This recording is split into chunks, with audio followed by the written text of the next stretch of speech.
Kali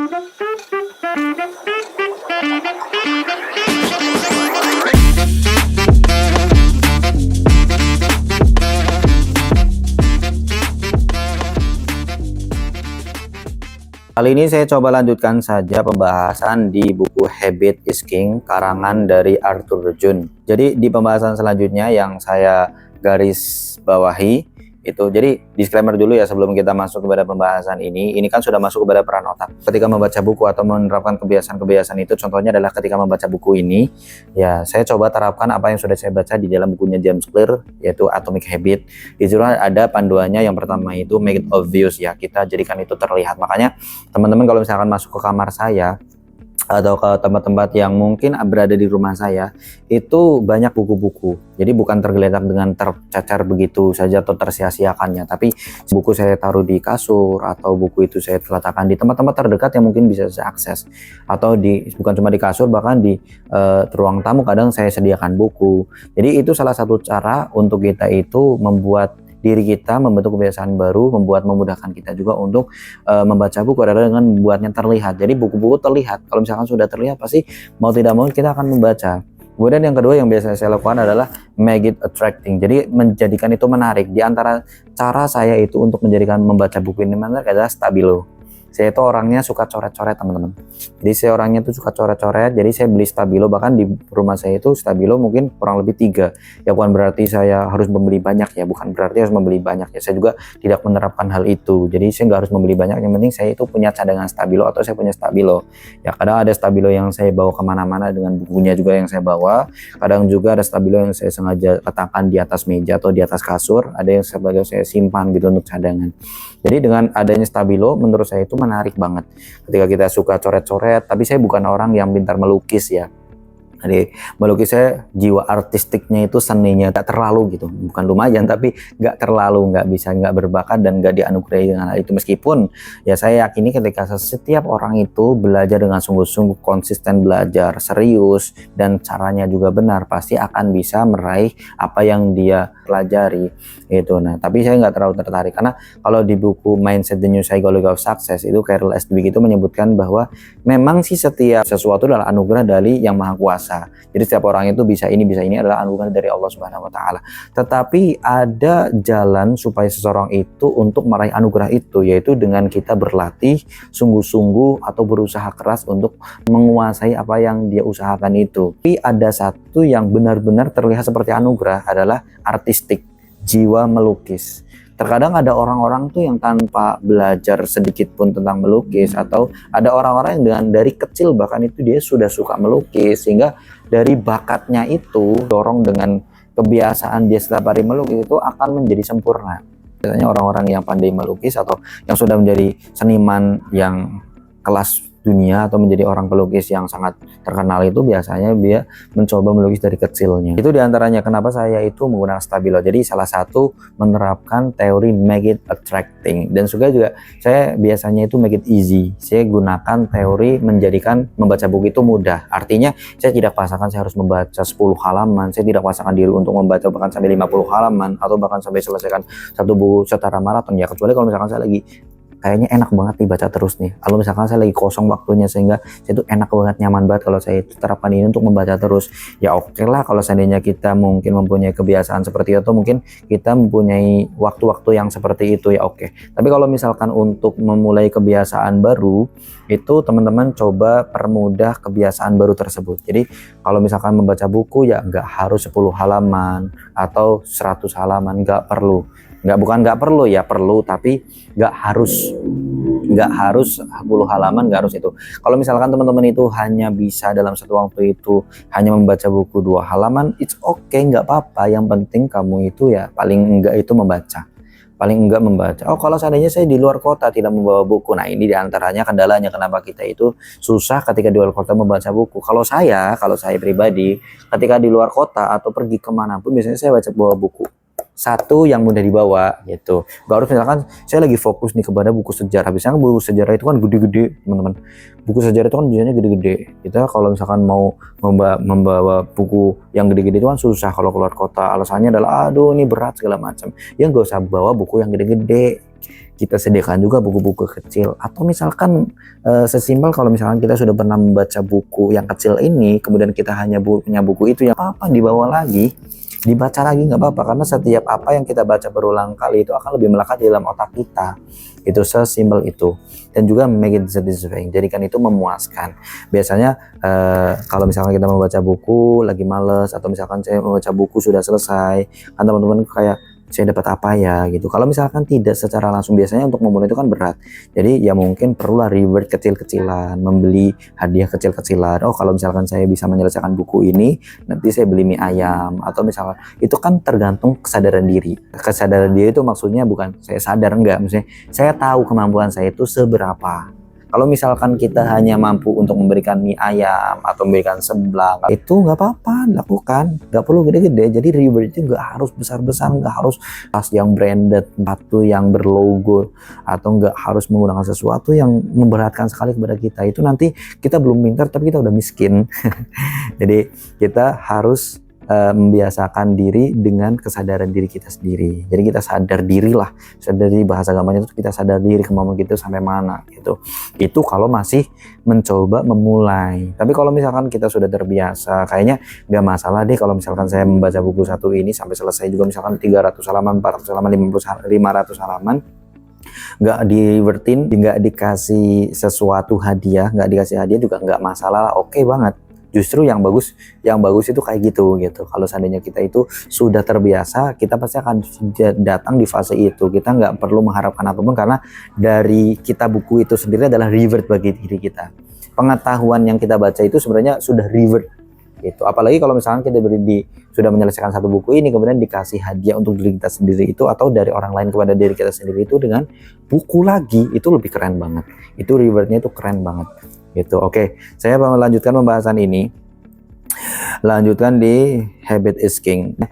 Nanti kalau seandainya ada kesalahan dalam membaca, kesalahan dalam menjelaskan, mungkin bisa dikoreksi, karena saya sangat-sangat open mindset. Karena saya benar-benar sangat menerima masukan, saya sangat menerima ilmu pengetahuan. Jadi bagaimanapun dan seperti apapun nanti komentarnya, mungkin salah bacanya, oh pengertian yang sebenarnya seperti ini, disampaikan saja di kolom komentar, itu nggak apa-apa banget.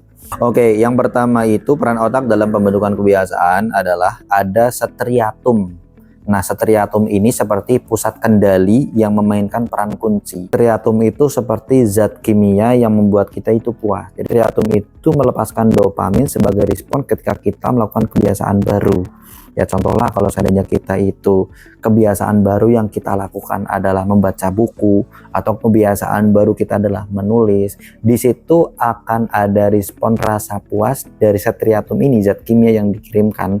Dikarenakan kita merasa puas, oh ternyata enak ya membaca buku, jadi ngomongnya lancar. Oh ternyata enak ya menulis, jadi kita itu terbiasa, atau kita itu nggak takut untuk mengetik apapun karena memang itu sudah tersusun atau kita sudah terbiasa untuk mengetik. Nah yang kedua itu kan nukleus accumbens. Jadi striatum itu kan pusat kendalinya. Jadi striatum itu kan mengeluarkan dopamin ketika kita merasakan puas atau melakukan kebiasaan baru, itu oleh striatum dengan mengeluarkan dopamin.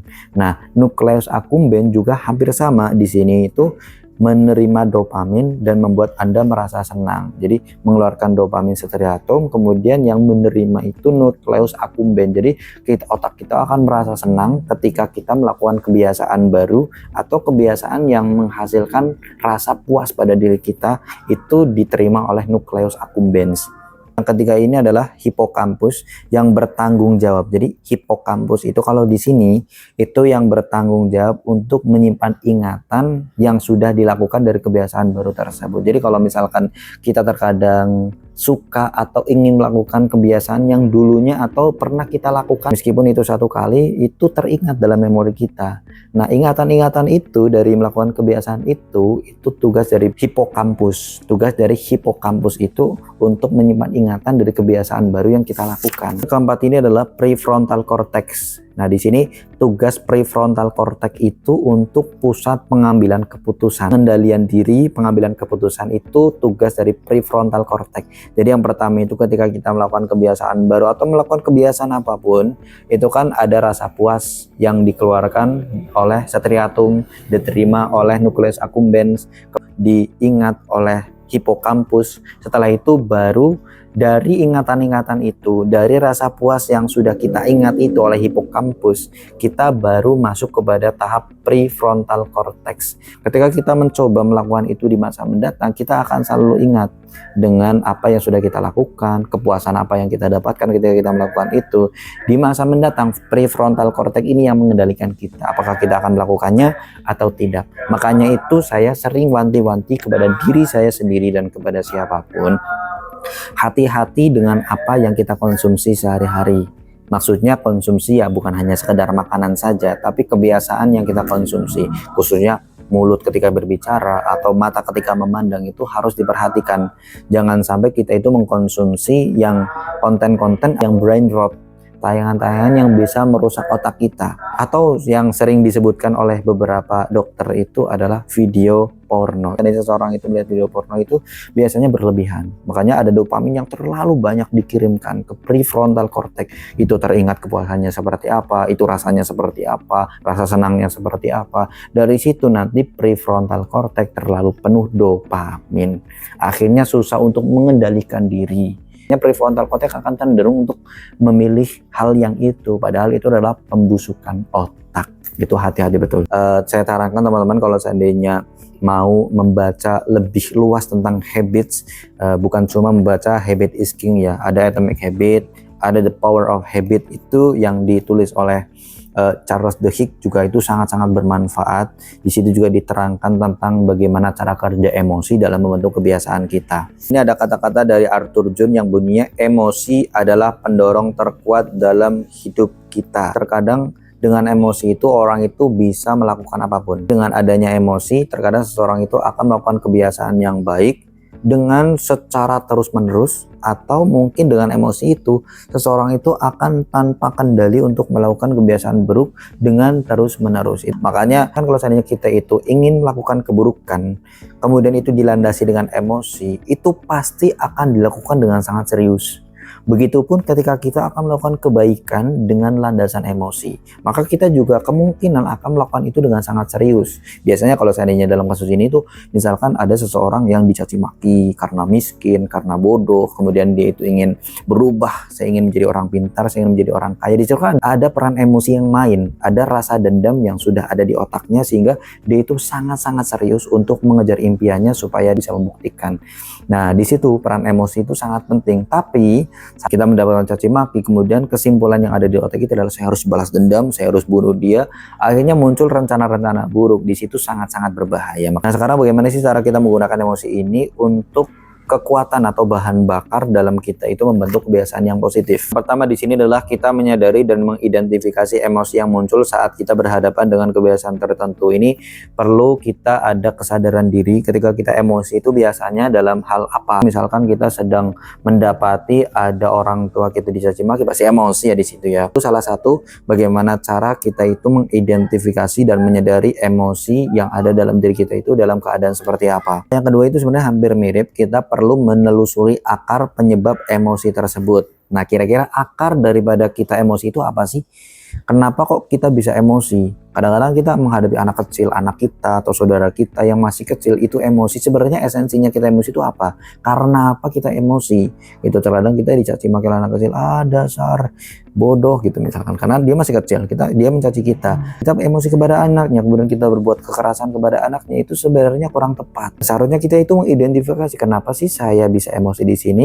Ya dikarenakan dia mencaci saya. Kenapa sih dia mencaci saya? Dikarenakan saya memang benar-benar bodoh gitu. Jadi kita perlu sportif di dalam menilai sesuatu. Jangan kita emosi ketika kita dicaci bodoh, kemudian kita bertindak keras kepada dia. Berarti kan kita sudah salah, tambah salah lagi, karena kita sudah salah menerima, salah mengeksekusi itu di situ. Jadi supaya kita itu tidak salah dengan hal itu, kita coba mengendalikan otak kita ketika kita emosi dalam keadaan apa, dan akar daripada emosi itu sebenarnya apa. Jangan sampai ketika kita emosi akhirnya nanti menyesal. Kita juga ketika ditanya kenapa kamu melakukan ini, kita nggak tahu gara-gara kita itu tidak mengendalikan diri kita dari awal. Ketiga ini menurut saya itu penting banget, karena kalau seandainya kita ingin melakukan sesuatu atau ingin implementasi emosi kita itu terjaga, maka kaitkan emosi itu dengan kegiatan-kegiatan positif. Jadi seperti yang saya sebutkan bahwa emosi itu adalah pendorong terkuat untuk suatu kebiasaan.